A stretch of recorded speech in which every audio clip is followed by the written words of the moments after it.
بسم اللہ الرحمن الرحیم۔ السلام علیکم، میں ہوں علی اصغر اور آپ دیکھ رہے ہیں میرا یوٹیوب چینل۔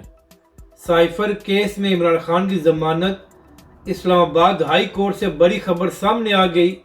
اس ویڈیو میں ہم اسی کے متعلق بات کریں گے۔ ناظرین کرام، توشہ خانہ کیس میں عمران خان کی سزا معطل ہو گئی تھی اور عدالت نے حکم دیا تھا کہ اس کیس میں خان صاحب کو رہا کیا جائے، مگر ناظرین کرام اس کے بعد عمران خان صاحب کو سائفر کیس میں گرفتار کر لیا گیا تھا اور ابھی تک عمران خان صاحب اٹک جیل میں موجود ہیں۔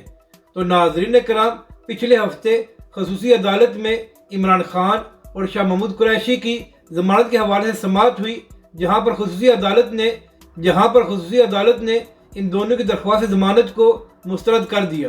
تو ناظرین کرام، اس کے بعد عمران خان کے وکلاء نے اسلام آباد ہائی کورٹ میں درخواست دی کہ عمران خان صاحب کو سائفر کیس میں ضمانت دی جائے۔